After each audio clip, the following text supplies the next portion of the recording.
Bien, los temas que vamos a ver hoy son temas, diría que de todos los días y que lamentablemente en algún momento siempre también nos van a tocar a nosotros. El primero y que, o sea, ¿por qué primero? Porque después vamos a ver que también va a estar relacionado con el tema de hipertensión, que son las dislipemias. Dislipemia no es otra cosa que colesterol alto, triglicéridos altos, y que después obviamente van a ir eh, tapando las arterias, van a ir haciendo lío, ¿no?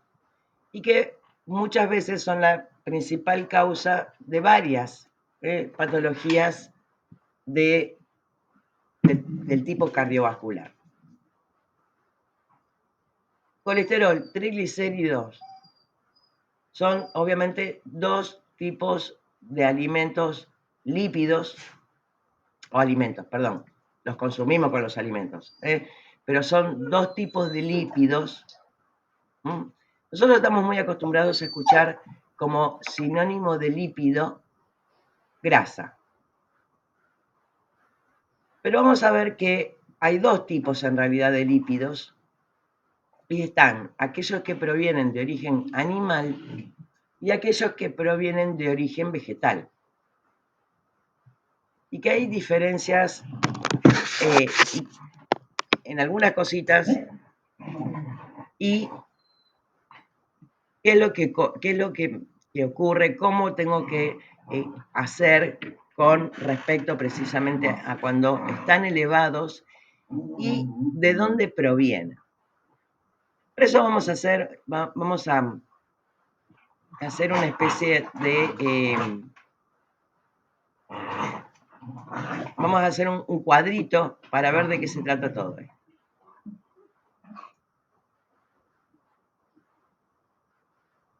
Entonces, cuando nosotros hablamos de lípidos,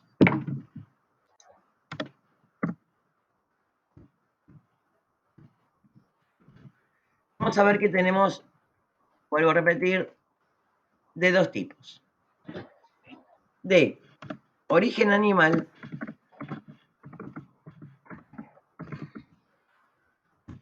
que son las grasas, sólidos, y no es otra cosa que el famoso colesterol. Tenemos también los lípidos de origen vegetal,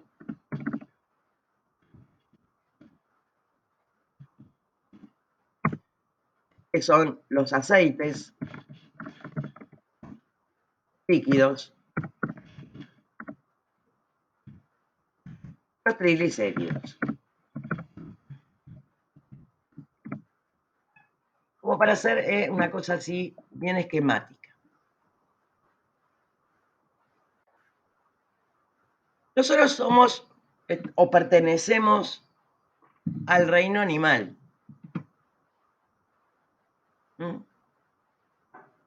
Obviamente, en nuestra constitución, en nuestras células, siempre hay colesterol. De hecho, vamos a dibujar una célula. Vamos a dar cuenta que esto es una célula, es célula de todas formas, pero bueno.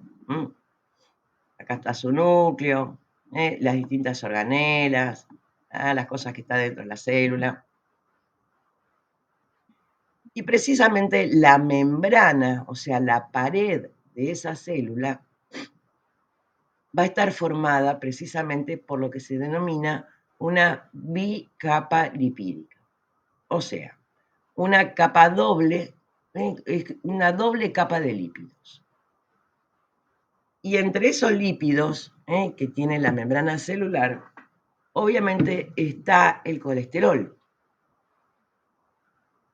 El colesterol está medio como demonizado, que es el malo de la película, pero la realidad es que obviamente nosotros el colesterol lo necesitamos precisamente para formar células, para construir la pared celular. Pero ¿qué es lo que ocurre? El problema siempre es con el exceso. Todas las cosas son buenas siempre y cuando no esté. Bueno, hay algunas cosas que sí son malas, ¿no? Pero bueno. ¿eh? El colesterol, cuando está en exceso, obviamente está malo. Y vamos a ver qué es lo que ocurre con ese exceso de colesterol. ¿De dónde proviene el colesterol? El colesterol tenemos dos fuentes. Obviamente los alimentos de origen animal,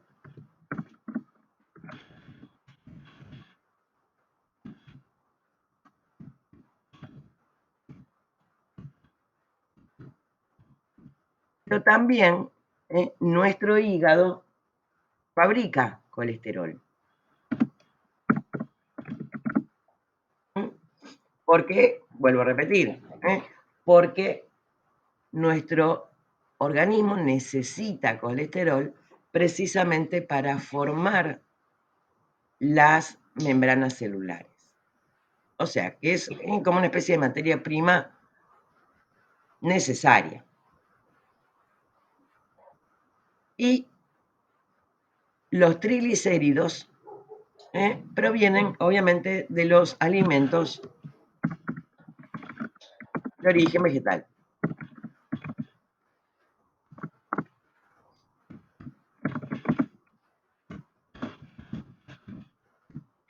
Y también los necesitamos ya no tanto para formar la célula, sino que hay muchas sustancias que nuestro cuerpo produce, algunas hormonas, por ejemplo, que necesitan los triglicéridos como materia prima para poder fabricar esas hormonas. O sea, que si bien los lípidos tienen mala prensa, porque encima son los alimentos que más engordan, por decirlo de alguna manera, que, o sea, si nosotros hablamos de, esperen que vamos a borrar esta célula fea, bueno, sabría que se me iba a borrar algo más, pero bueno. Vamos a volver a escribirlo. Origen vegetal.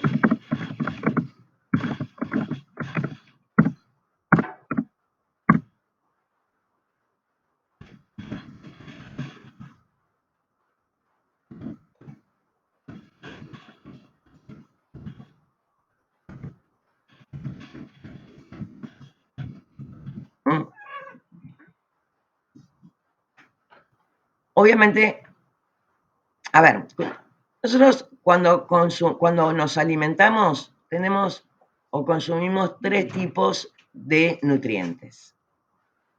Los hidratos de carbono, las proteínas y los lípidos. Tanto los hidratos de carbono como las proteínas, cuando se queman, por decirlo de alguna manera, para la producción de energía, nos dan 4 kilocalorías por gramo de hidrato de carbono o de proteína consumida. En cambio, los lípidos nos da 9 kilocalorías por gramo de lo que consumamos. Pero vuelvo a repetir, como ven, es un nutriente, perdón, es un nutriente que es necesario para conservar y tener una buena salud. Cállese la boca. Sí, está insoportable hoy. ¡Basta! Sí o sí los debemos consumir. Vuelvo a repetir, tienen mala prensa porque todo el mundo dice, encima de que me hacen engordar, me tapan las arterias. Pero obviamente eso es cuando se consumen en exceso. ¿Puedo pasar la vida sin consumir colesterol? Sí, porque nuestro hígado lo produce. Puedo vivir la vida bien, ¿no? Sin consumir triglicéridos. Y acá ya un poquito no tanto. Pero siempre, siempre se van a tratar de elegir aquellos lípidos, aquellos triglicéridos que estén sean de mejor calidad. Y también el problema con los triglicéridos es cuando se calientan. Triglicéridos, una rica ensaladita aderezada con un poquito de aceite, bien. Si es oliva, mejor. Si es de uva, mejor. El problema es con la milanesa con huevo frito y papas fritas. Ahí ya vamos a estar un poco en problemas. Y fíjense cómo es toda esta historia, ¿no? Nosotros le estamos diciendo que el colesterol es de origen vegetal, perdón, de origen animal, los triglicéridos de origen animal. O sea que yo asocio el colesterol a un asado, a las achuras, a las milanesas, a los huevos. A los triglicéridos los asocio con las frituras. Lo malo, ¿no? Pero si yo estoy pensando en una torta,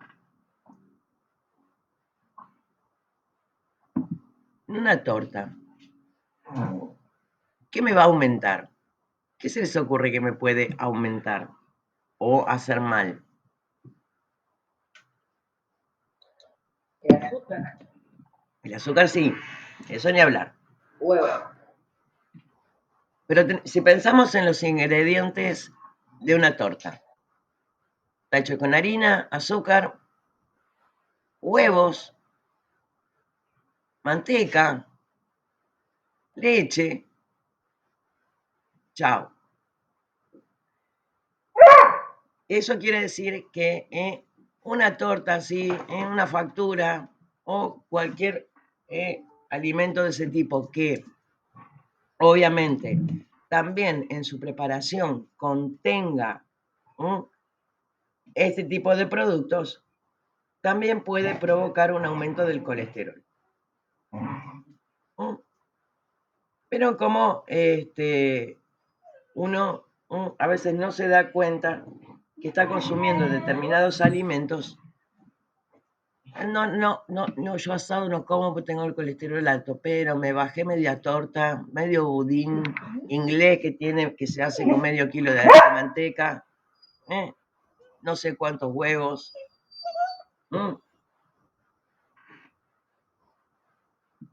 Por lo tanto, vieron cómo todas estas cosas suelen ser bastante engañosas, quizás. Ahora, obviamente, si yo hago la torta con aceite, las tortas veganas que ahora también están bastante de moda, bueno, ahí ya cambia un poquito la historia. Ahí tendré problema, obviamente, si es que tengo problema con los triglicéridos. A mí, yo amo las papas fritas, los snacks. Tengo así como una especie de debilidad. Y hay una marca que no me acuerdo, la verdad no me acuerdo cuál es, porque tampoco vamos a ser tan malos. Está el paquete de papas fritas, con una papa frita hermosa, en el dibujito de la bolsita.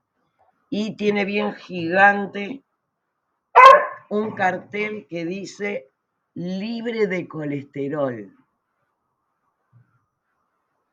Sí, eso es verdad, es libre de colesterol.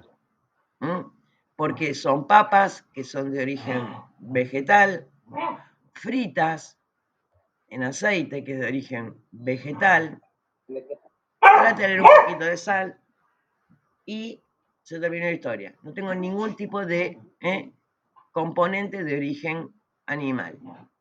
¿Pero qué quiere decir eso? ¿Que eso es sano? Obviamente no, porque están fritas. Chau. Mm.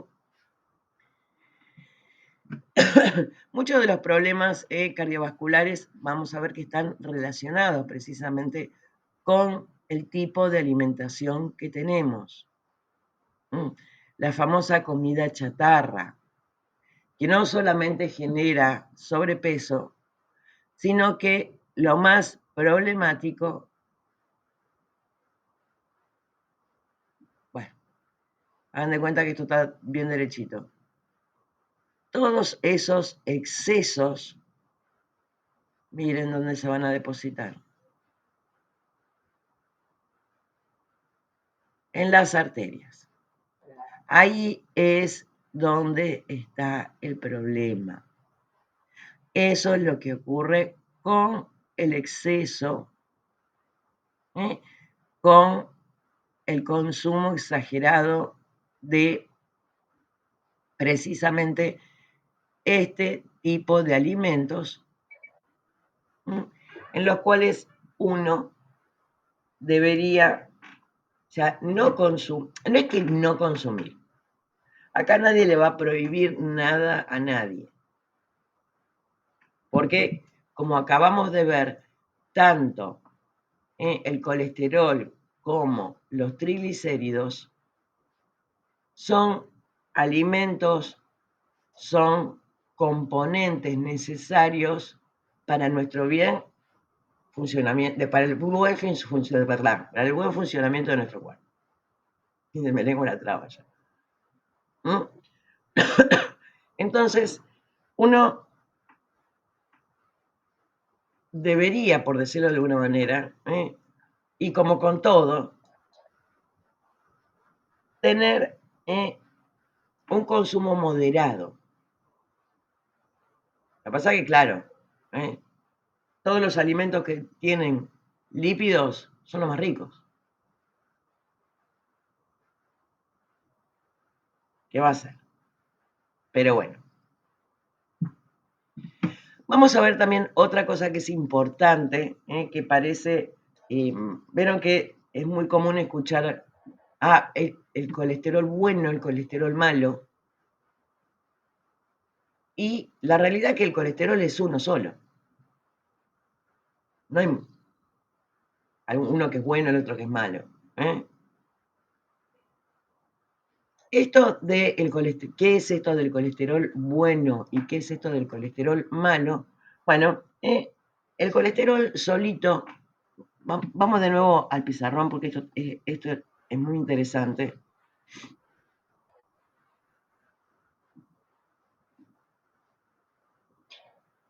Vamos a borrar todo esto.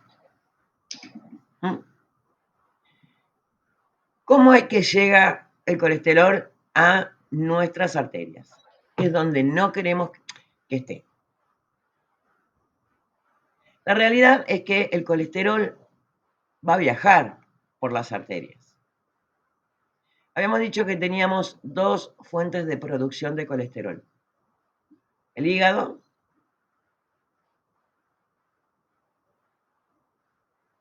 y la alimentación. ¿Cómo va a llegar el colesterol? Este es mi intestino. Vas a dar cuenta que esto es un intestino. Cuando yo consumo los alimentos que atraviesan el intestino, de la misma manera que entran los fármacos al torrente sanguíneo, entran los lípidos y el colesterol. Atraviesan la pared del intestino e ingresan, vamos a dibujar en verde el colesterol y en azul, parecen casi iguales esos colores, los triglicéridos. Ahora, acá en el hígado también tengo los vasos, no, los vasos sanguíneos son rojos. Pero bueno, no importa, hagan de cuenta que este vaso sanguíneo es rojo. No lo quiero borrar, a ver si se me termina de borrar el dibujito. El hígado también va a producir colesterol y también lo va a mandar al torrente sanguíneo. Ahora, ese colesterol que ingresó al torrente sanguíneo, ya sea porque lo produjo el hígado o porque lo absorbimos en nuestro sistema digestivo que proviene de los alimentos que consumimos, tiene que llegar al lugar donde va a fabricarse esa nueva célula o donde se va a fabricar esa hormona o para lo que se vaya a utilizar ese colesterol como materia prima.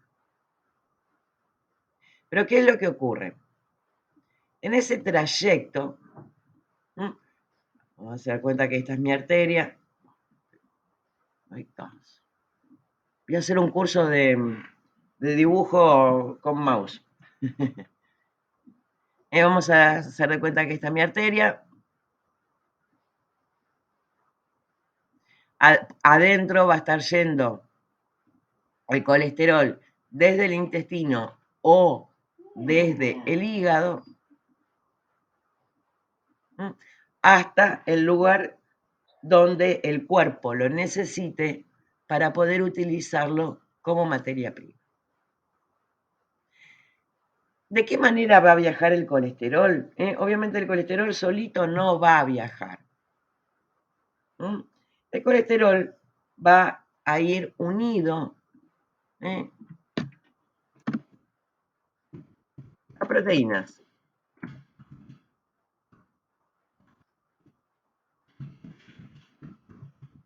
Transportadoras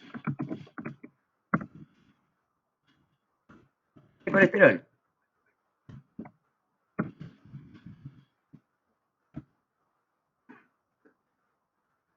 ¿Por qué van a ir unidas? Va a ir unido el colesterol precisamente a esas proteínas transportadoras de colesterol.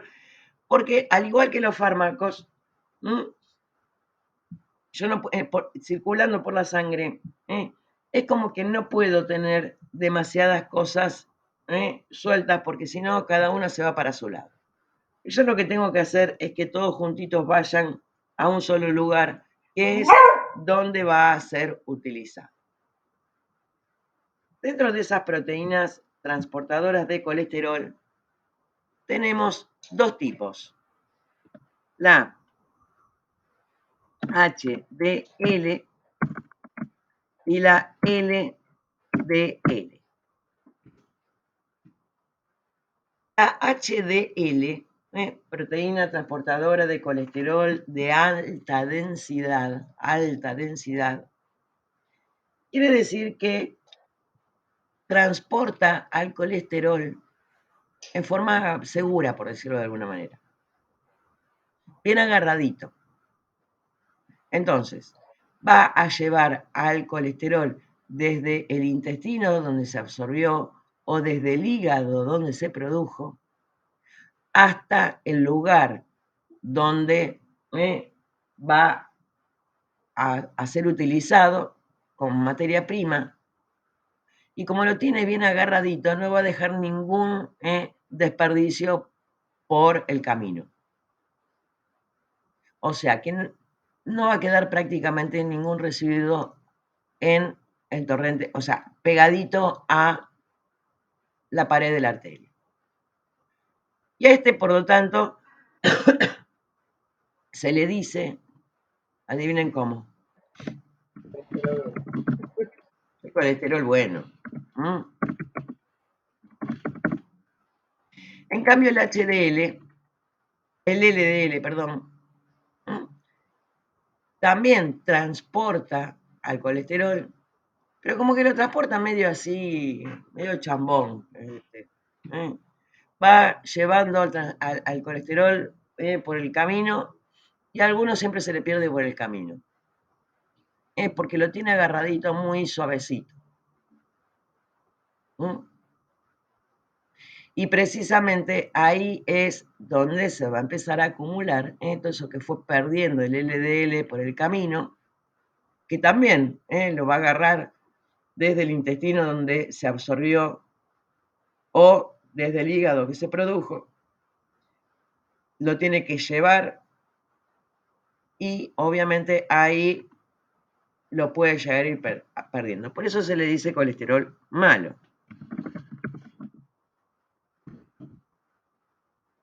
En realidad lo que son, lo que es bueno, malo, y hasta por ahí nomás es precisamente esa proteína transportadora de colesterol.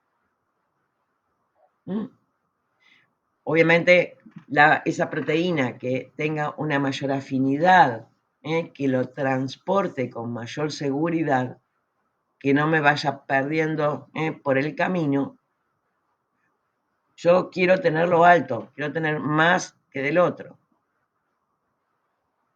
mucho más que del otro.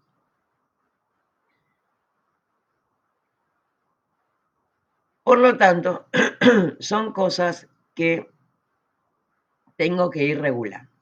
Por eso siempre cuando nos piden un análisis de sangre, nos piden colesterol total, colesterol HDL, colesterol LDL, y para ver cuál de los dos, si este está más aumentado, si está más aumentado este, qué hacer cuando uno de los dos está bajo. El LDL me encantaría tenerlo bajo, y el HDL alto. Y obviamente con este tipo de transporte también pueden actuar algunos fármacos que van a aumentar la producción de proteínas de alta densidad, o sea, de las que transportan con más fuerza, con lo que va, si tengo más de estas siempre van a quedar como relegadas. Bien, como les decía, estas son cosas importantes. ¿En qué sentido? Bueno, básicamente en esto. Colesterol no es que sea tan malo como lo pintamos. Lo necesitamos. Nuestro hígado produce, o sea, ¿podemos tener una dieta libre de colesterol? Sí, porque total nuestro hígado lo produce. Pero ¿qué es lo que ocurre? Vamos a ver que también, y en muchas personas ocurre que el que produce demasiado colesterol, charán, es el hígado. El que está haciendo mal las cosas ahí es el hígado. Por lo tanto, el grupo farmacológico que más frecuentemente se utiliza para el tratamiento del colesterol, para disminuir el colesterol, obviamente son aquellos fármacos que van a disminuir la producción hepática de colesterol. ¿Por qué? Porque incluso he conocido personas que tienen incluso hasta dietas veganas, que no consumen ningún tipo de alimento de origen animal, tienen colesterol alto. ¿Y eso cómo es? Bueno, evidentemente es porque su propio hígado produce una mayor cantidad de colesterol de lo que debería ser. Obviamente yo no puedo modificar esa, perdón, no es que no puedo modificar, sí, con los fármacos puedo modificar, lograr que el colesterol disminuya un poco. Ahora, obviamente, como les decía recién, la medicación solita no alcanza, muchas veces no alcanza. Por eso siempre se debe acompañar de la dieta. Ah, no, yo me tomo la pastilla para el colesterol, ya está. Después ahora, Hoy me como una picada, mañana me como el asado. Hoy es viernes, así que estoy para picada. Mañana es sábado y mañana es sábado las pizzas. El domingo el asado. Y ahí es donde está el problema. Uno, con el tema de las dietas, cualquiera que haya hecho una dieta sabe muy bien que no hay nada peor que te digan no podés consumir tal cosa.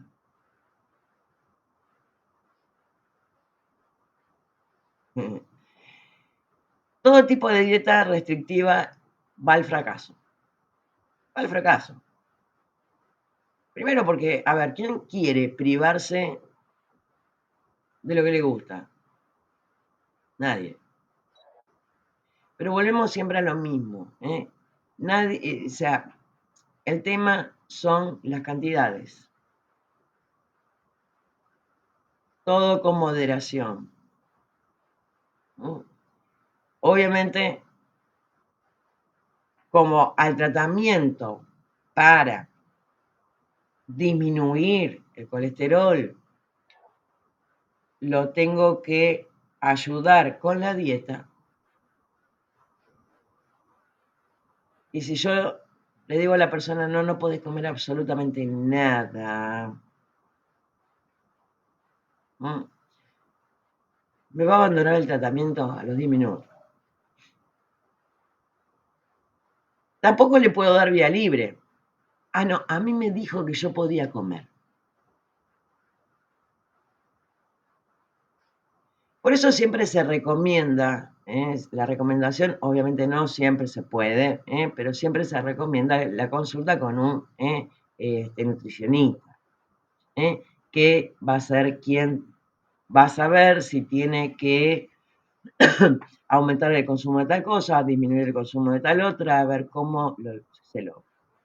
Obviamente nosotros desde la farmacia no vamos a estar viendo, usted come chorizo, salame picada, que al pollo le saca la piel, se imaginan que es imposible. Y más en una farmacia por ahí donde estamos atendiendo una persona atrás de la otra, es imposible. Nosotros quizás en lo único que nos vamos a centrar desde la farmacia, obviamente es a la venta de los medicamentos. Obviamente ahí siempre un buen consejo, siempre va a ser la recomendación de tratar de no abandonar nunca la medicación. ¿Qué es lo que ocurre? Es una medicación que hay que tomarla en forma crónica, por lo menos mucho tiempo, bastante tiempo. Algunas personas quizás la van a tener que tomar de por vida, algunas personas pueden llegar a lograr la disminución de los valores de colesterol y pueden abandonar la medicación. Pero eso, obviamente, quien lo va a decidir siempre va a ser el médico. Nosotros desde la farmacia quizás nos vamos ahí nos vamos a quedar con la historia de ¿se lo vendo o no se lo vendo? Si viene con la farmacia, si viene con la receta, ya sabemos que no podemos decir que no. Siempre se lo vamos a vender. Todo medicamento que venga con su receta respectiva. Acá no hay demasiada vuelta. Sí o sí. Ahora, ¿qué hacemos cuando viene una persona y nos pide una medicación para el colesterol? Que ahora después las vamos a ver un poquito. Y tiene la receta. Se la vendo igual.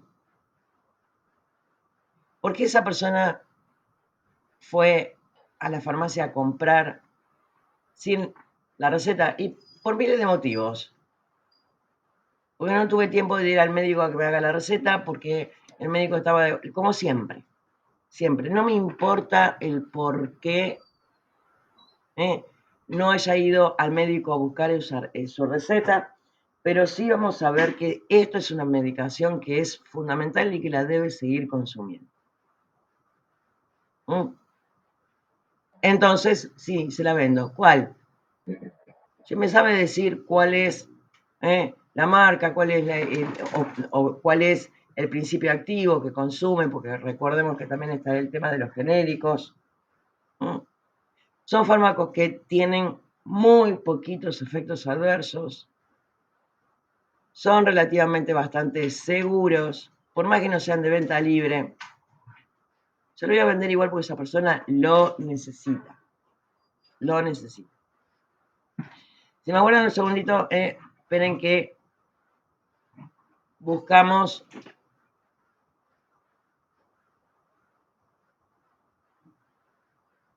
Les busco, vamos a ver el.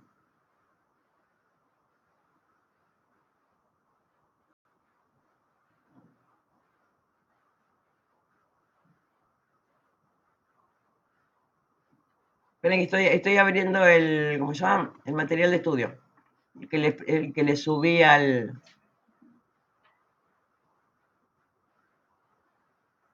Y ahora se los comparto.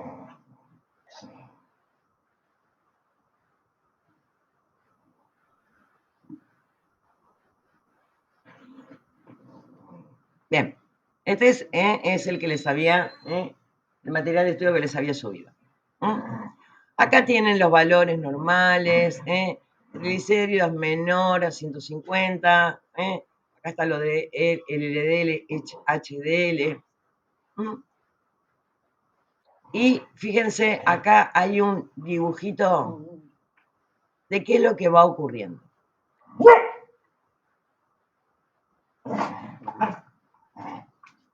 Esta es una arteria normal.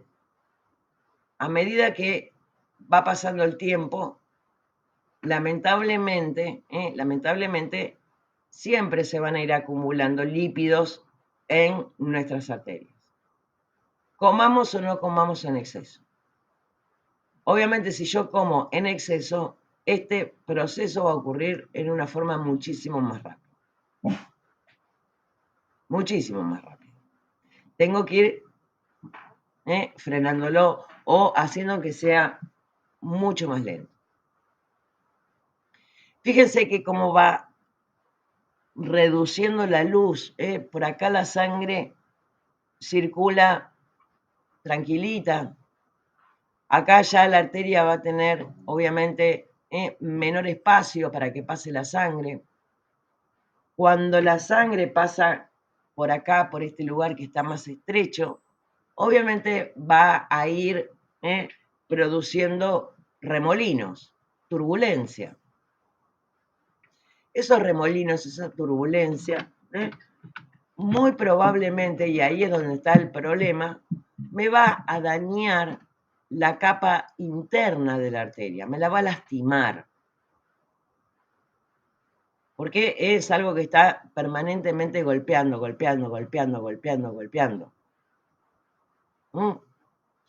Entonces, en algún momento, esa partecita de adentro de la arteria se puede lastimar. Como las células que están adentro de la sangre, entre las plaquetas, que se acuerdan que eran las encargadas de formar ese tapón plaquetario para impedir que la sangre se escape, no van a detectar si lo que se rompió es la capa interna o se rompió toda la arteria. Ese tapón plaquetario lo van a formar igual. Y esta es la consecuencia más temida, que se termine de tapar la arteria entre la placa de colesterol más el pegote ese de plaquetas que está ahí. Y que obviamente esto, como consecuencia, va a provocar un infarto. Que obviamente acá nosotros quizás estamos acostumbrados a escuchar infarto o a entender el infarto como que únicamente es en el corazón. Pero la realidad es que este mismo proceso puede ocurrir en cualquier parte del cuerpo, si bien obviamente es más frecuente en el corazón, pero también puede ocurrir en el cerebro, un infarto cerebral, Puede ocurrir en los pulmones, puede ocurrir en el intestino, puede ocurrir en un músculo. El proceso va a ser obviamente el mismo. La sintomatología obviamente sí va a ser diferente y la gravedad o consecuencia obviamente va a ser diferente. No vamos a tener un infarto en el corazón o en el cerebro, que son órganos nobles, son órganos vitales, no podemos vivir sin corazón ni sin cerebro. Algunas personas sí pueden vivir sin cerebro, pero bueno. Obviamente, no va a ocurrir lo mismo si tengo un infarto en un músculo. ¿Va a doler? ¿Va a molestar? ¿Hay que sacarlo? Sí. Pero quizás no corre riesgo la vida. Pero en órganos como corazón, pulmones, cerebro, que son órganos vitales, sí. Bien. Y fíjense que acá, ¿se acuerdan cuando estábamos hablando de los AINES? De la aspirina de 100 miligramos. Bueno, precisamente va a impedir que se forme este tapón plaquetario en el caso de que ocurra esto, y va a lograr que esa sangre no se atasque, porque no me tapó del todo el arteria. Lo cual no quiere decir que yo con eso esté bien y que pueda zafar de todas. Ahora después cuando veamos precisamente la parte de factores de riesgo cardiovascular, vamos a ver que tenemos factores como la edad, y contra eso no podemos hacer nada. Ahora, acá dice cuáles son los factores de riesgo para que se formen precisamente estas placas de ateroma, que no es otra cosa que la ateromatosis. Alimentación rica en grasas malas, como los embutidos, las carnes rojas. ¿Y ahora qué me están diciendo? ¿Que no puedo comer carne? Hay algunos cortes de carne que tienen muchísimo menos colesterol que otras. Aquella carne que menos hilitos blancos tenga, obviamente tiene menos colesterol. El pollo tiene menos colesterol, siempre y cuando no me coma la piel. La carne de cerdo, y uno dice, pero ¿cómo? Sí. La carne de cerdo tiene muchísimo menos colesterol que la carne de vaca, y que obviamente es una cuestión de cómo se alimenta al animal. Vieron que ahora está muy de moda el tema del feedlot, que están todas las vaquitas juntitas ahí, que les dan balanceado y no se mueven, comen, se mueven hasta donde está el agua, toman agua y ahí. No es lo mismo un animal criado a campo que tiene que, obviamente, buscar el alimento y moverse. En cambio el cerdo, que está ahí en el chiquero, todo lleno de barro, que pareciera que qué cosa inmunda, qué cosa mugre, pero sin embargo la carne tiene muchísimo menos colesterol. ¿Por qué? Porque el chancho se mueve. Obviamente las carnes de caza, aunque obviamente no esté bien visto, obviamente también tienen menos colesterol. Con respecto a mí me causa mucha gracia porque en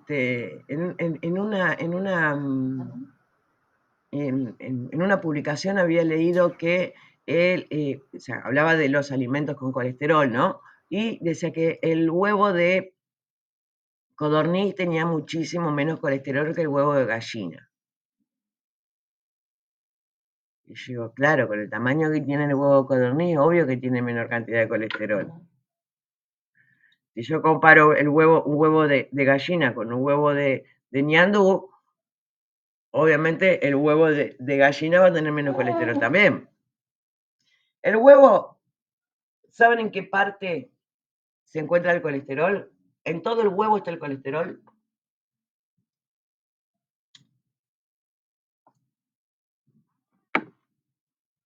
No, únicamente está en la yema.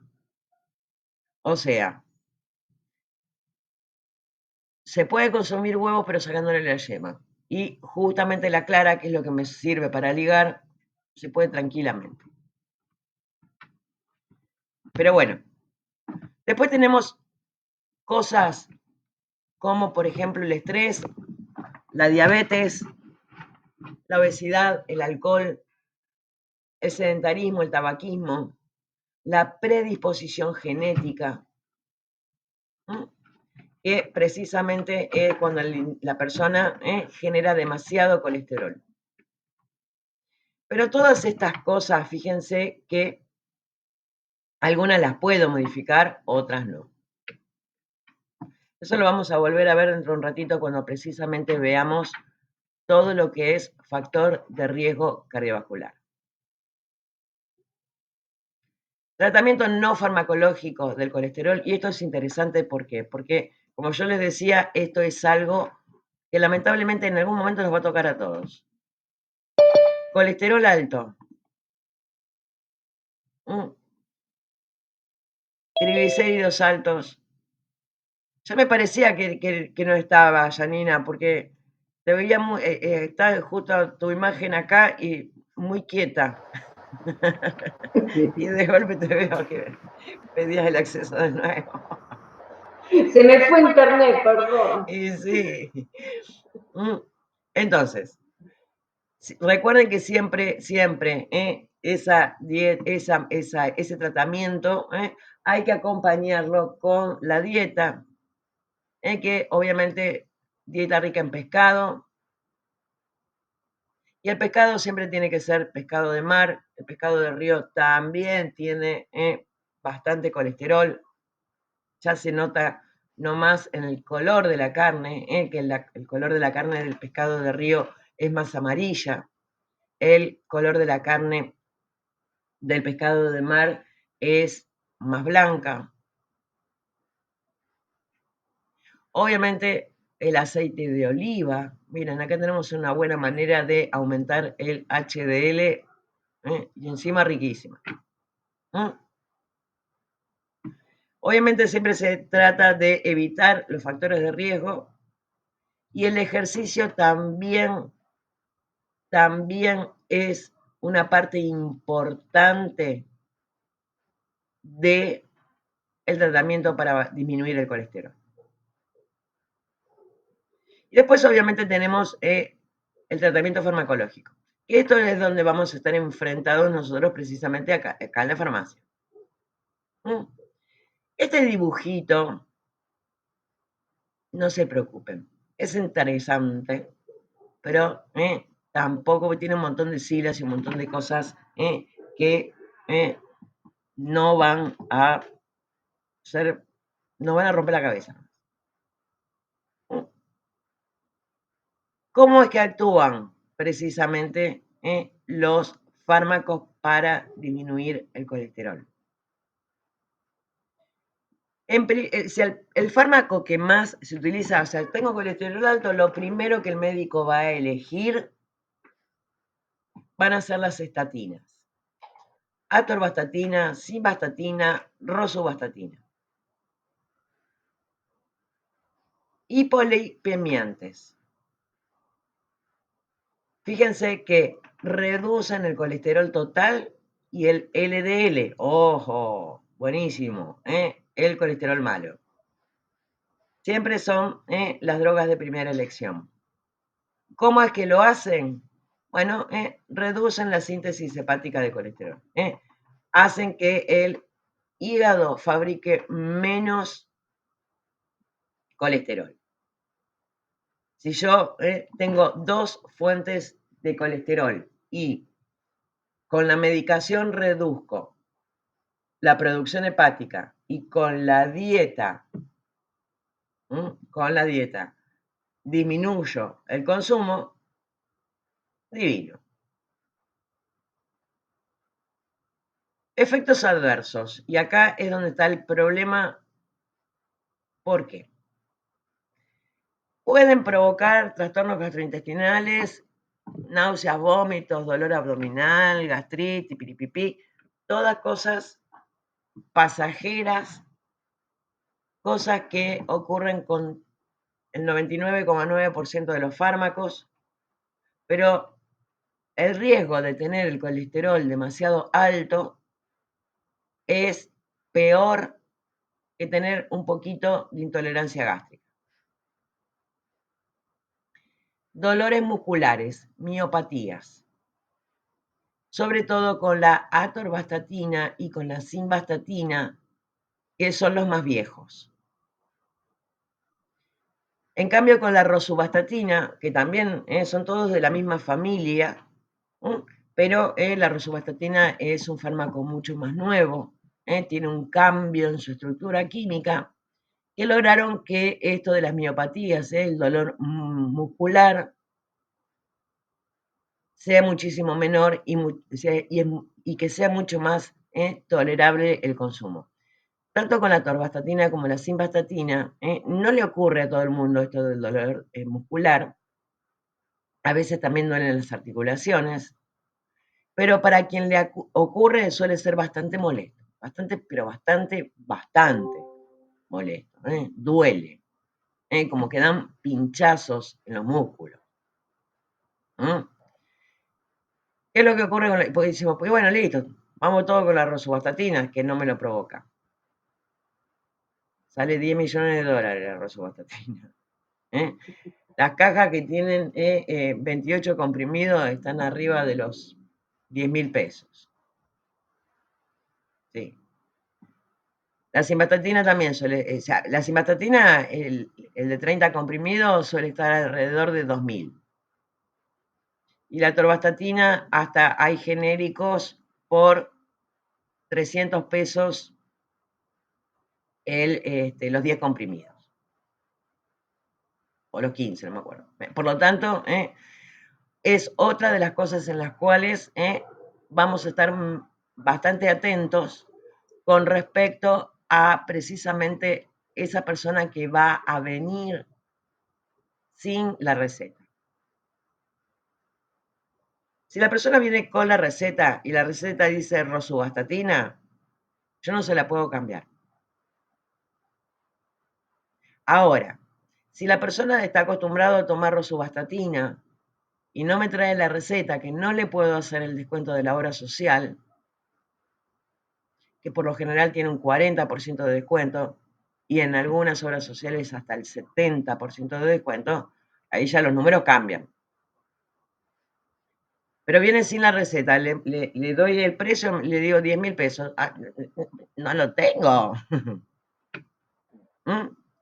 Obviamente puedo ofrecerle, por lo menos hasta que consiga la receta, hasta que pueda ir a buscar la receta y le podamos hacer ese descuento, cualquiera de estos dos. Cualquiera de estos dos.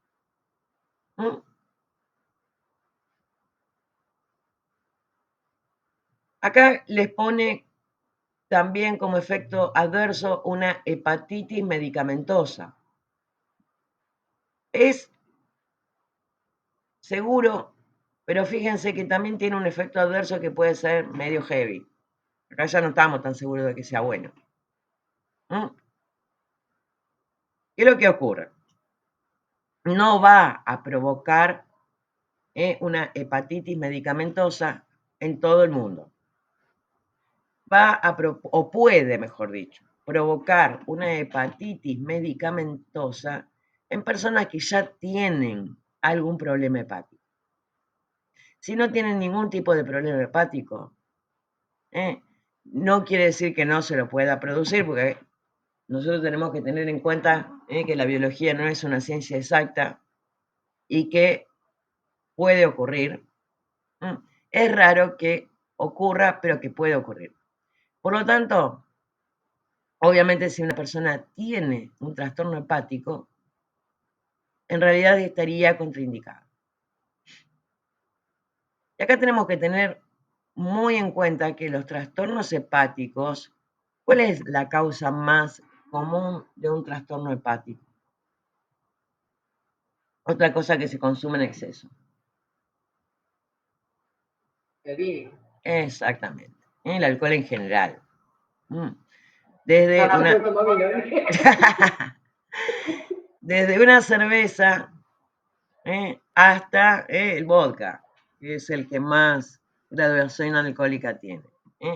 El alcohol consumido en exceso,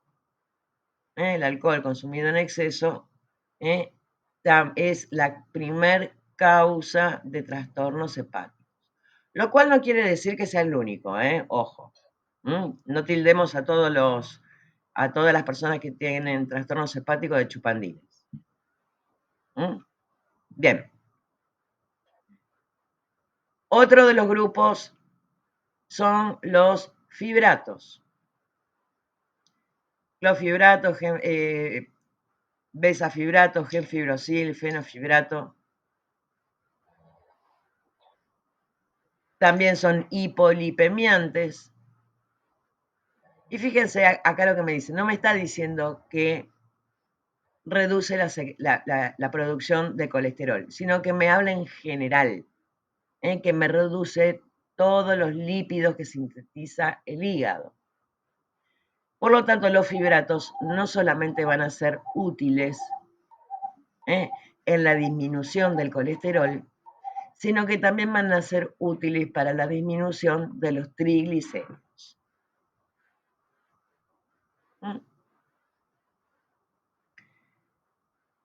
Siempre contraindicados en el embarazo, la lactancia, y también hay que administrarlos con precaución en las personas que tienen problemas hepáticos. ¿Por qué? Porque los dos son fármacos que van a tener, van a actuar directamente en el hígado. Y si ese hígado no está trabajando correctamente, y vamos a estar en problemas. Yo no puedo darle a un fármaco a una persona que tiene su hígado rengo, algo para que, no le puedo dar las zapatillas y el shortcito para que salga a correr si está rengo. Básicamente. Entonces, estatinas, primera elección para el colesterol alto. No solamente porque me reducen la síntesis hepática de colesterol, sino porque también me aumenta las LDL. Fibratos de primera elección cuando están aumentados los triglicéridos. Después tenemos la colestiramina, que también es un hipolipemiante. O sea, disminuye todos los lípidos. Pero acá, este va a estar como reservado para cuando los otros fármacos no dan resultado y la persona tampoco puede reducir su colesterol ni con la dieta ni con el ejercicio. La persona toma la medicación, hace dieta, hace ejercicio y tampoco lo baja. Bueno, lo más probable es que se lo combinen con la colestiramina. Obviamente esto lo que va a hacer es, este fármaco se une a los ácidos biliares, que los ácidos biliares no, es parte de la bilis, cuando se desarma la bilis, que es lo que es necesario para que se una a los lípidos para que puedan ser absorbidos. La colestiramina no hace otra cosa que impedir que se absorban. y por lo general siempre va a estar combinado con alguno de estos dos, sobre todo con las estatinas. ¿Por qué? Con la estatina logro disminuir la producción del hígado y con la colestiramina impido que se absorban. Todo muy lindo, pero suelen provocar mucho estreñimiento. ¿Por qué? Porque obviamente, en realidad, como no se, esos lípidos no se absorben a nivel intestinal, van a seguir su camino y obviamente va a aumentar la excreción fecal, porque directamente no se absorbió, va a terminar formando parte de la materia fecal. Y suelen provocar bastante estreñimiento. También son, interfieren, también pueden interferir la absorción de otros fármacos. Entonces, siempre hay que tenerlo medio ahí tranquilito. También tenemos el ezetimibe, que también disminuyen exclusivamente el colesterol, recomendado para pacientes que generan demasiado colesterol hepático. También se unen al colesterol en el intestino, también inhibe la absorción y también hace que se eliminen por las heces. A diferencia de la colestiramina, el ezetimibe suele provocar diarrea. Fíjense, acá tenemos también las combinaciones. Atorvastatina más ezetimibe, simvastatina más ezetimibe. Estas son sugerencias. Después tenemos el ácido nicotínico. También impide que aumente el colesterol y los triglicéridos. Está recomendado exclusivamente para pacientes con elevado riesgo de aterosclerosis o cuando no han dado resultados los demás fármacos ni la dieta ni el ejercicio. No nada da resultado. El mecanismo de acción es poco claro, no se sabe muy bien cómo es que actúa, pero sí que inhibe la síntesis de lípidos en el hígado.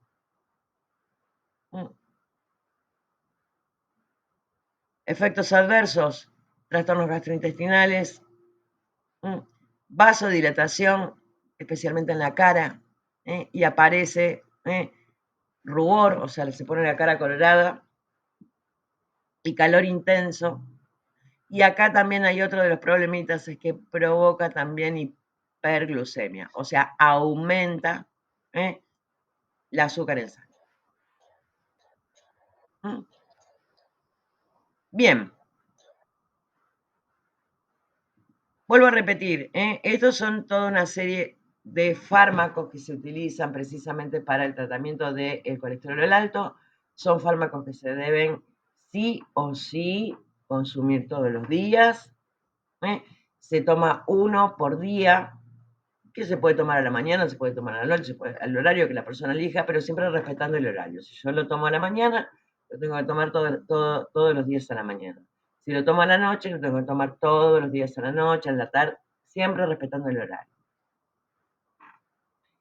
Como ven, pocos efectos adversos, sobre todo los de primera elección, como las estatinas, sin demasiados problemas, y esos problemas que podrían llegar a provocar, obviamente era preferible que tuvieran un poquito de esas cosas, sino que tuvieran las arterias tapadas, más vale. Bien. Fundamental también el ejercicio para quemar todas esas cosas y la dieta. disminuir el consumo de triglicéridos o de colesterol, dependiendo qué es lo que uno tenga.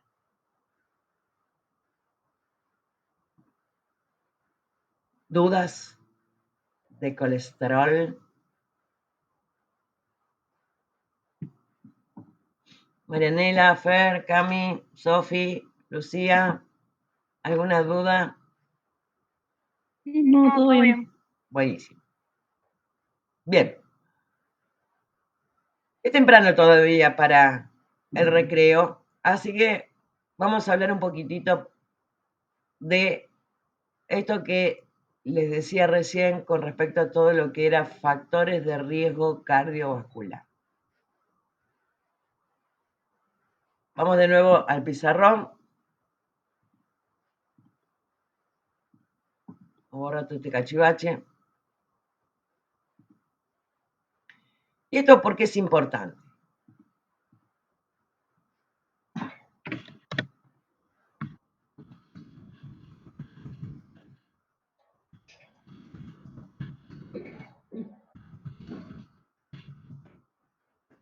Factor de riesgo cardiovascular. Ya el nombre me lo está diciendo más o menos, ¿no? Un factor de riesgo obviamente es cualquier cosa que me está aumentando la probabilidad de que ocurra algo. Es como que si yo me cuelgo de la baranda del balcón y tengo más probabilidades de caerme que si me quedo lejos de la baranda. Con esto pasa exactamente lo mismo. Solamente que acá vamos a tener dos tipos de factores de riesgo. Aquellos que yo voy a poder modificar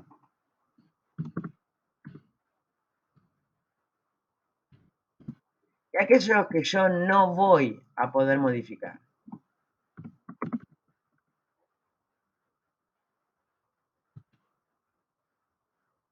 ¿Qué ocurre? Vamos a arrancar primero con aquellos que yo no puedo modificar.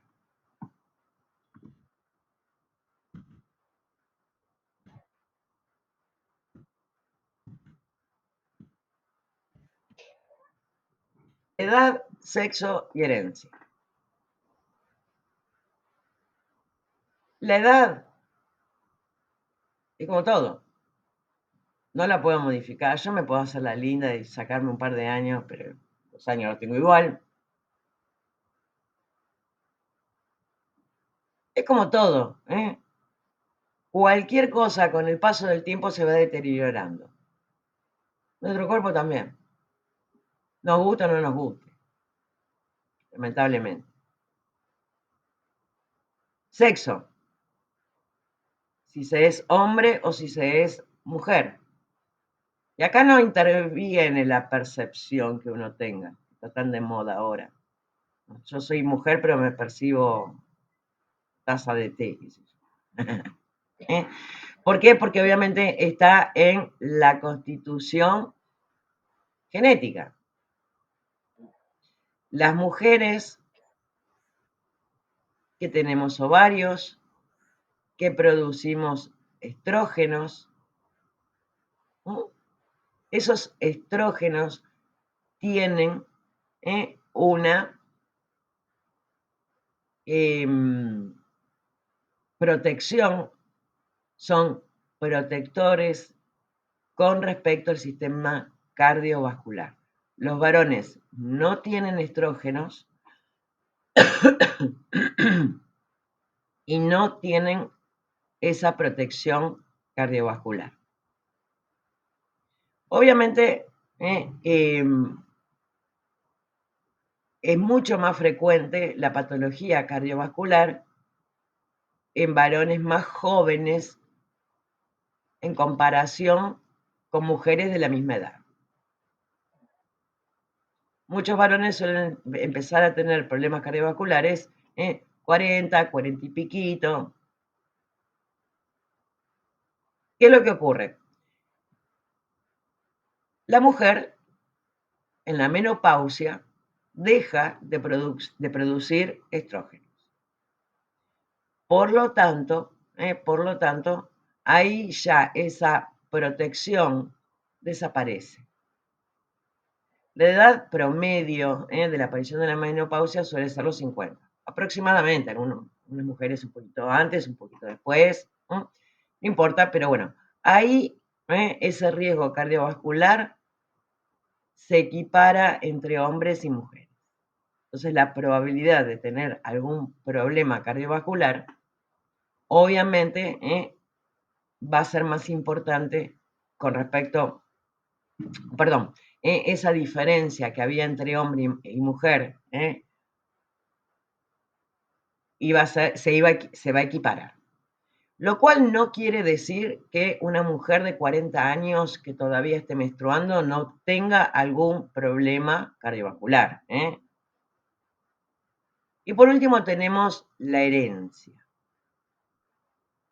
¿Pero han dicho ese lo que se hereda no se compra? Así como heredamos un montón de cosas lindas de papá, mamá, de los abuelos, también heredamos cosas que no son tan lindas. Cuanto más, digamos, problemas cardiovasculares haya habido en la familia, y yo voy a tener más chances. Vamos con los modificables.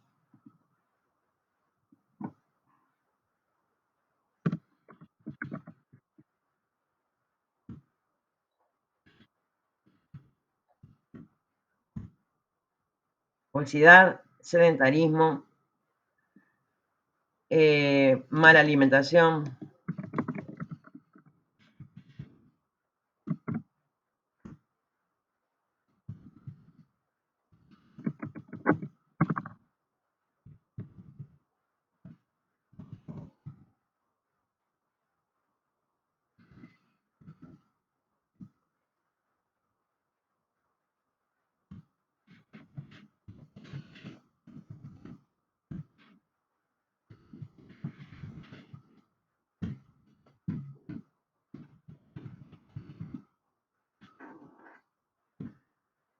Obesidad, sedentarismo, mala alimentación, consumo excesivo de alcohol, tabaquismo, diabetes, hipertensión.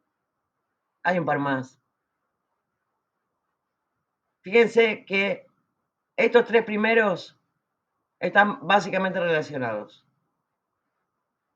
Una mala alimentación, comida chatarra, nos puede llevar a la obesidad. El sedentarismo también nos puede llevar a la obesidad. La obesidad, grasita por todos lados, no solamente en los flotadores, sino que también en las arterias. Aparte, fíjense que la obesidad también repercute sobre el sedentarismo. Una persona con sobrepeso le va a costar muchísimo más hacer ejercicio que a una persona que no tenga sobrepeso. Están como los tres íntimamente relacionados. Íntimamente relacionados. Hoy por hoy, y esto es lo más triste y lamentable, esto de la mala alimentación, una que es cultural y otra también económica.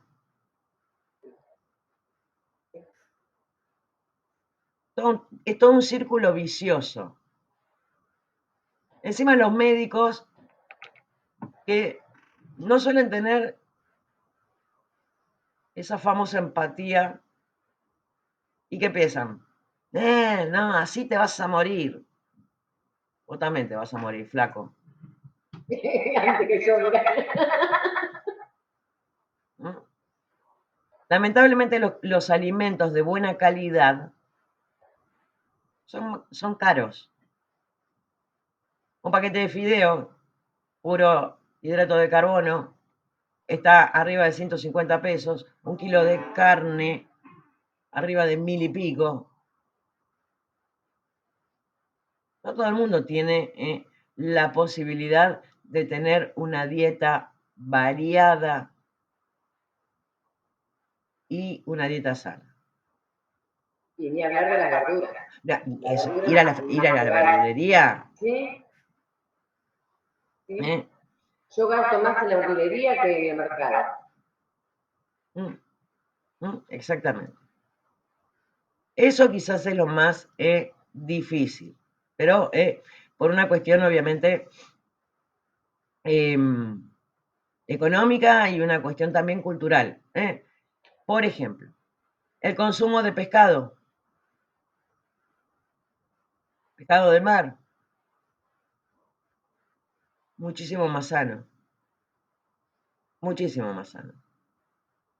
No estamos, es un país que a pesar de tener una costa marítima enorme, no estamos acostumbrados a comer pescado.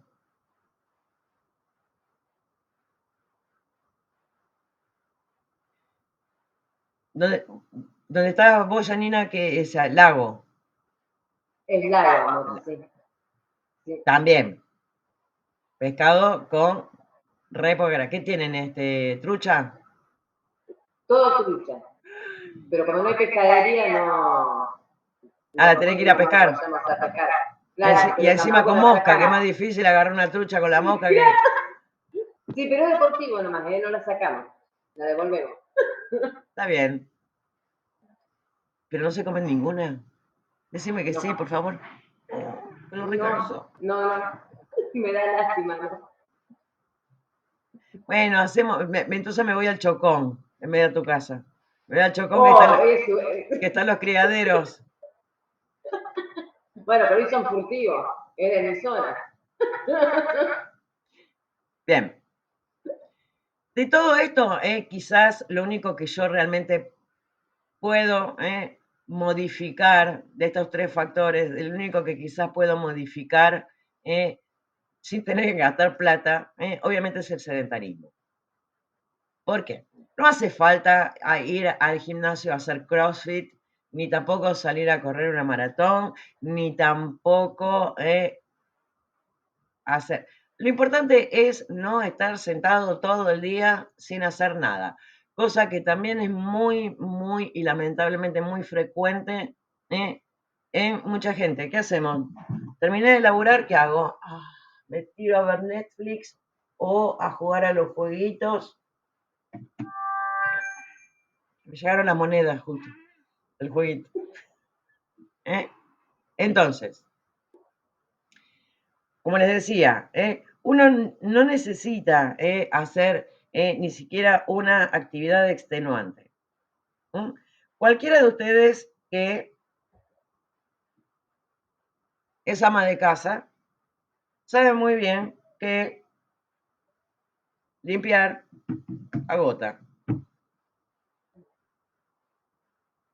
El tema es no quedarse quieto todo el día, hablando mal y pronto con el traste plantado en la silla. El sillón, lo que sea. Moverse. Evitar el sedentarismo también me va a ayudar un poco con la obesidad. Y si no me llega a alcanzar, también me va a ayudar a que esa sangre circule, que no se quede ahí como estancada. Importante. Bueno, el consumo excesivo de alcohol, obviamente, es bastante lógico, no tiene demasiado. Ya vimos que el consumo excesivo de alcohol podía provocar disfunción hepática, y si ese hígado está trabajando mal, y también me va a provocar algún problema con respecto a lo que tiene que no solamente fabricar, sino acordémonos siempre que el hígado era el órgano que metabolizaba todo, que como que purificaba un montón de cosas. Entonces, y como el consumo excesivo de alcohol es quizás la causa más frecuente de problemas hepáticos, pero bueno. De todas maneras, siempre se dice que está considerado que una copa de vino tinto para las mujeres y 2 copas de vino tinto para los varones se considera como que es protector cardiovascular. ¿Por qué 2 copas para el varón y 1 copa para la mujer? no tiene nada que ver el patriarcado, ni machirulo, ni nada, aviso. Es nada más que por una cuestión anatómica, el hígado del varón es más grande, entonces puede trabajar un poquito más. Tabaquismo, bueno, ya sabemos. Tabaquismo en broma todo. El tabaquismo a nivel cardiovascular lo que hace es que esas placas de colesterol se formen más rápido.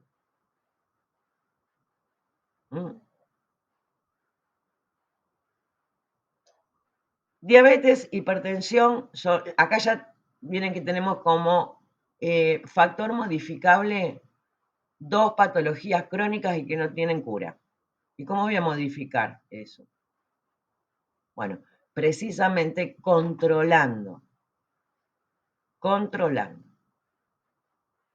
haciendo un buen tratamiento, ya sea para la diabetes o para la hipertensión, teniendo controladas esas 2 patologías, obviamente yo voy a reducir la probabilidad de que ocurran eventos cardiovasculares.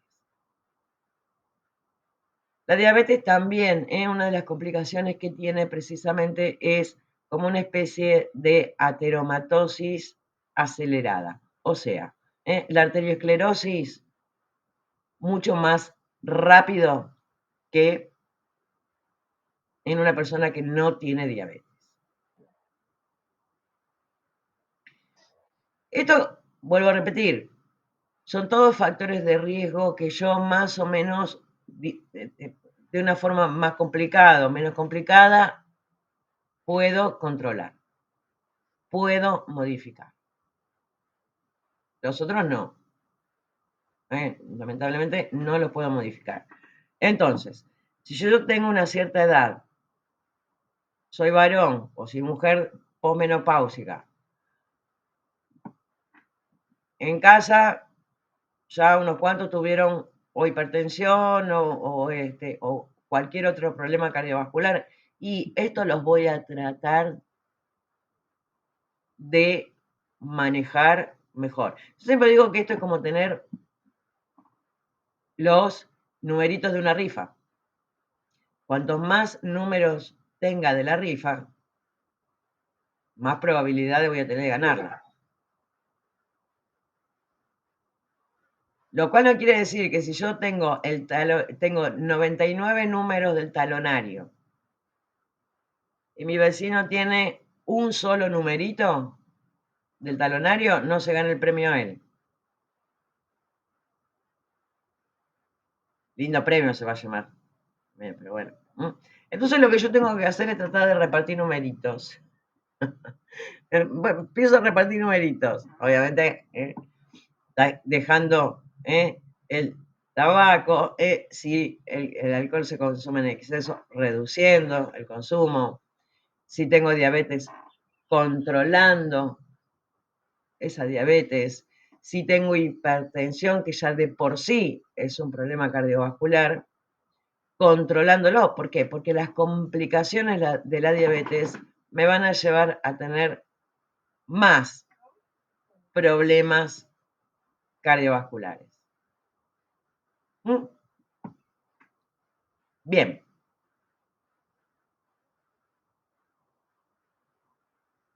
Como ven, esto de los factores de riesgo cardiovascular es algo que en la farmacia tampoco lo vamos a tocar.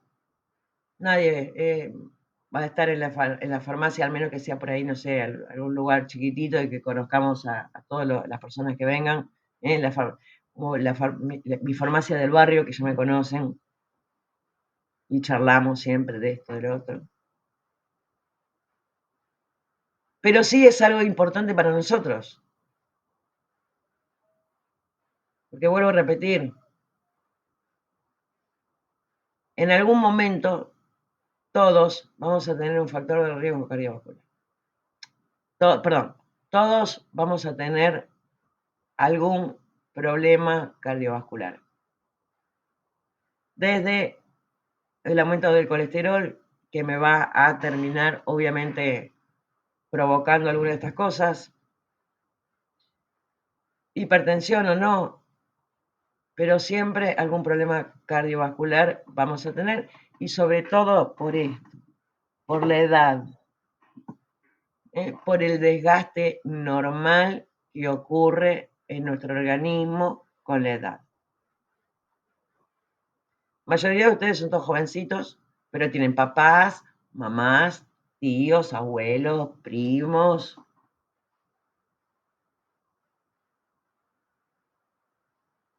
Por eso siempre es importante saber todas estas cosas.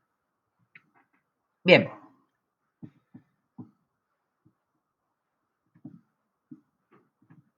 Como ven, cardiovascular de todos los días.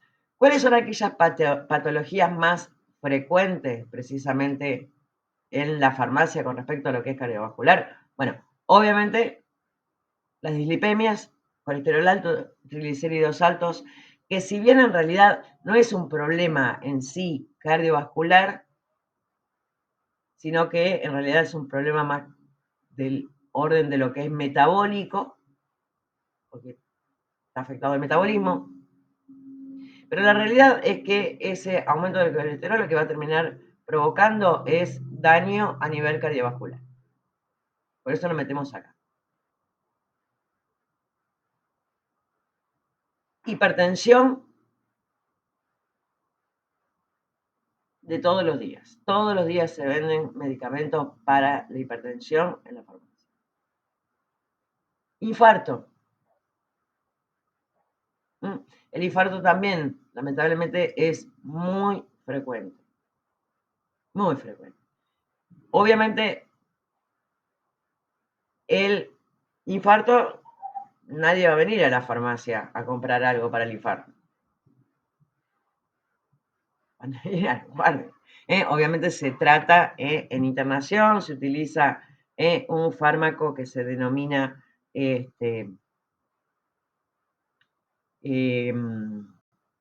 streptokinasa, no sería. Streptokinasa, que lo que va a hacer es disolver eso que tapó la arteria que estaba dándole irrigación al corazón. Pero sí vamos a tener otra patología que también va a tener bastante frecuencia, que es lo que se denomina angina de pecho. Angina de pecho que antes se la denominaba preinfarto, no es tan así, porque no quiere decir que la angina de pecho sea la antesala del infarto, pero la realidad es que ambos tienen más o menos el mismo origen y también van a tener la sintomatología muy parecida. ¿Qué es lo que ocurre? Vamos de nuevo al pizarrón.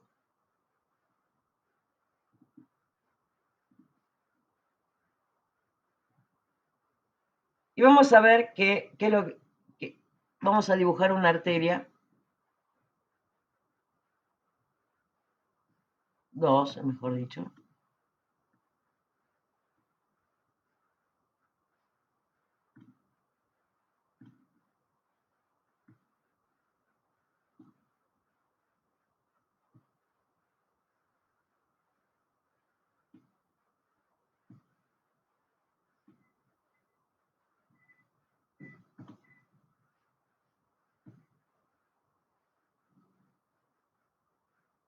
No, me equivoqué, no era este. A ver si lo puedo borrar sin borrar todo. Ah, bien, pude.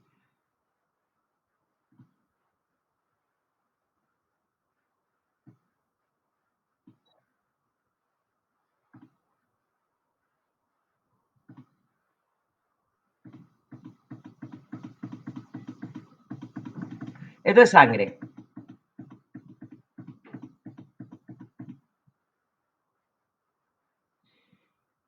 Esta es una arteria que está semi tapada. Manda sangre, pero en menor cantidad. En realidad, mientras la persona está quieta, le va a mandar la cantidad suficiente de sangre. Acá estamos hablando de corazón, ¿eh? Cuando la persona empieza a hacer un ejercicio, vuelvo a repetir, a moverse, no importa, no es que tiene que salir a hacer CrossFit. Se empieza a mover o se enchinchó, se puso nervioso por algo, el corazón que empieza a latir más rápido. Como ese corazón está latiendo más rápido, va a necesitar una mayor cantidad de sangre precisamente para que pueda trabajar. Como esa arteria está medio tapada, aumenta la necesidad del corazón de recibir mayor cantidad de sangre y como está la arteria medio tapada, no le va a llegar mayor cantidad. Le va a seguir llegando lo mismo. Ese corazón se va a quejar. ¿Cómo se va a quejar ese corazón? A través del dolor. Entonces,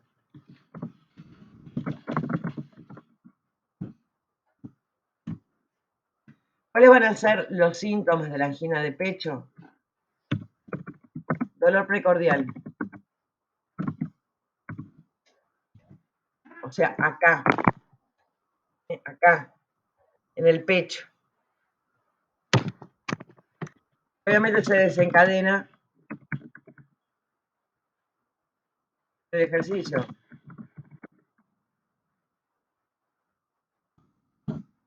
O con cualquier situación en la cual me aumente la frecuencia cardíaca.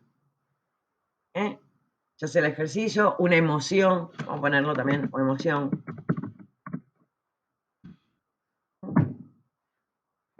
Ese dolor va a viajar, se va a ir para algún lado, va a tener lo que se denomina una irradiación. Brazo, mandíbula, espalda.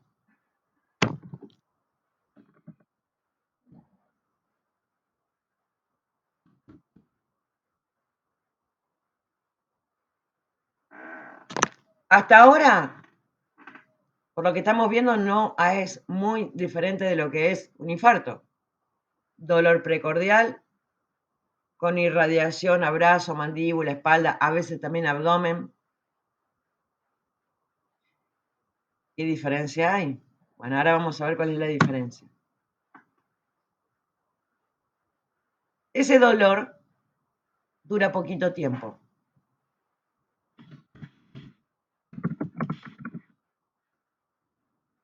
Minutos.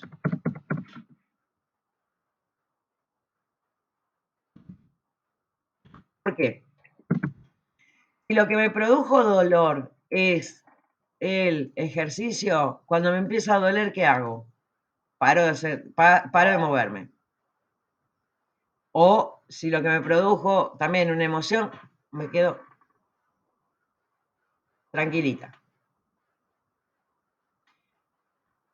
Como obviamente el corazón ya no necesita ese aumento de la cantidad de sangre, ya va a dejar de quejarse, va a dejar de doler.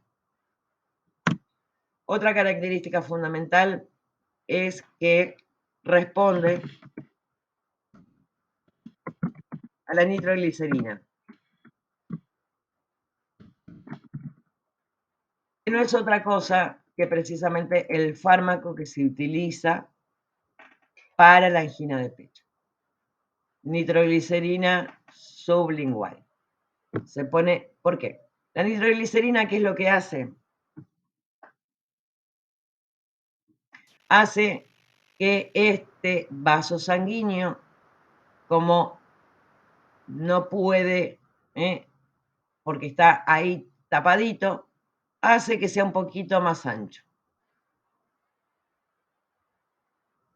Y al ser más ancho, o sea, provoca una vasodilatación a nivel de los vasos, de las arterias coronarias, el espacio que hay entre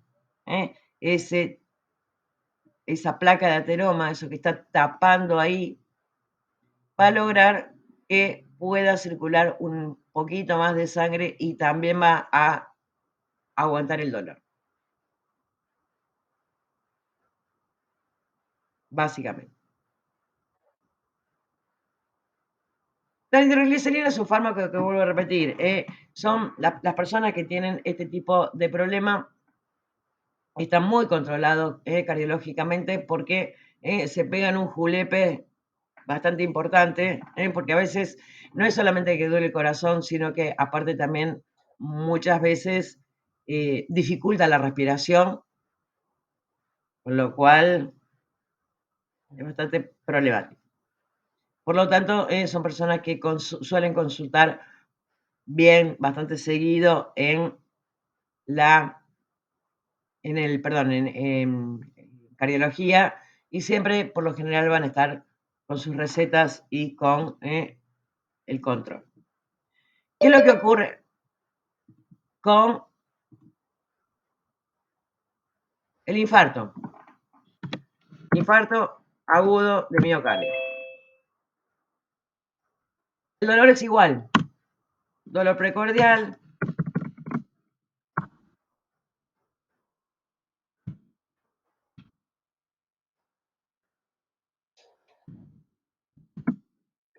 También con irradiación. Igual.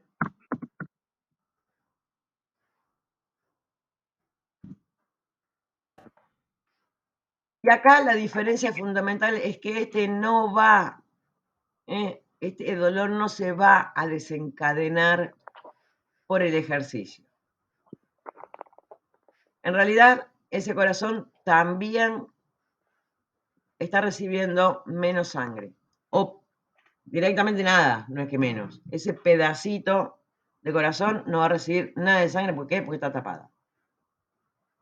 Por lo tanto, ese dolor puede aparecer de golpe e incluso estando en reposo. Porque yo hasta cierto punto todavía pasaba sangre, de golpe, ¡pum! Se tapó la arteria y ahí es donde se produjo el dolor. Yo podía estar en reposo o podía estar haciendo ejercicio. No quiere decir que... Pero el motivo por el que se produce, ya está, se tapó. Obviamente que va a durar mucho más tiempo. Muchísimo más tiempo. ¿Por qué? Porque si el dolor en la angina de pecho se debía a un aumento del requerimiento de sangre, y cuando yo volvía al reposo ya no necesitaba mayor cantidad de sangre, no había problema. En cambio acá, por más que haga reposo, por más que esté lo más tranquilita posible, onda zen, tampoco. Entonces, con una duración mayor a 30 minutos. Y obviamente no va a responder a la nitroglicerina, porque por más que yo logre, fíjense que acá está todo taponado, y por más que yo haga que el vaso sanguíneo sea más ancho, esto como que lo va a arrastrar y no me lo va a despegar.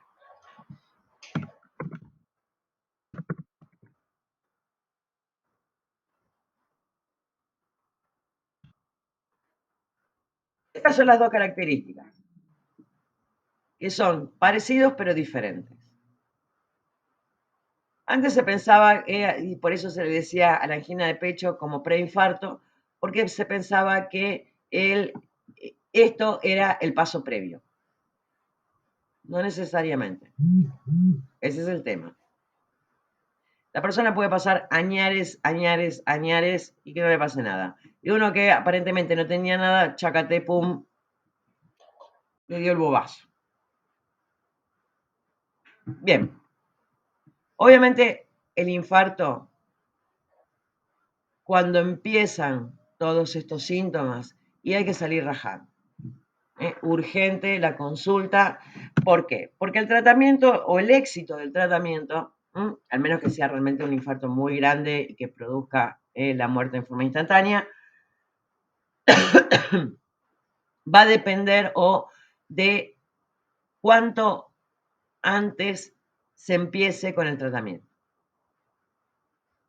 Obviamente el tratamiento siempre va a ser en internación, se administra un fármaco que se llama streptokinasa, que lo que hace obviamente es romper, destruir esto que está tapando la arteria para que permita volver a circular la sangre.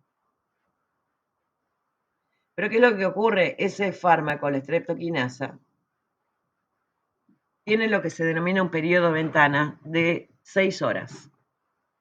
O sea, si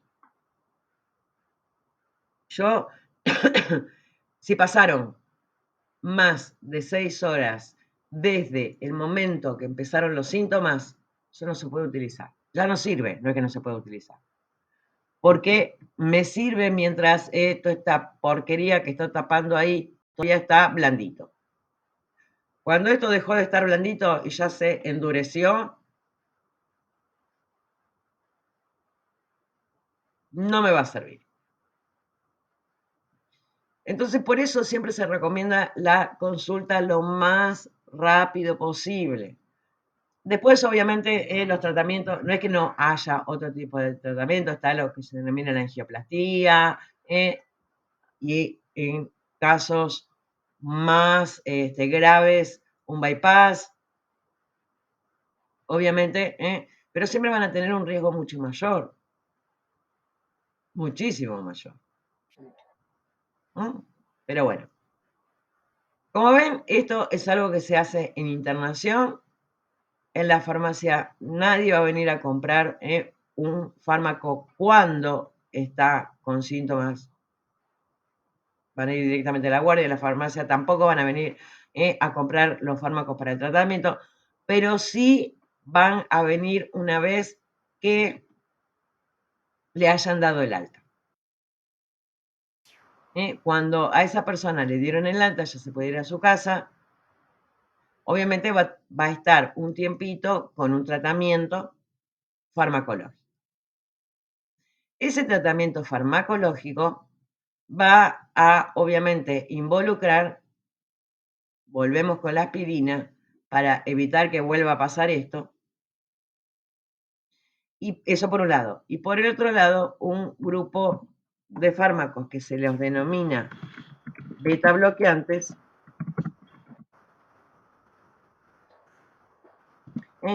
que van a impedir que aumente la frecuencia cardíaca.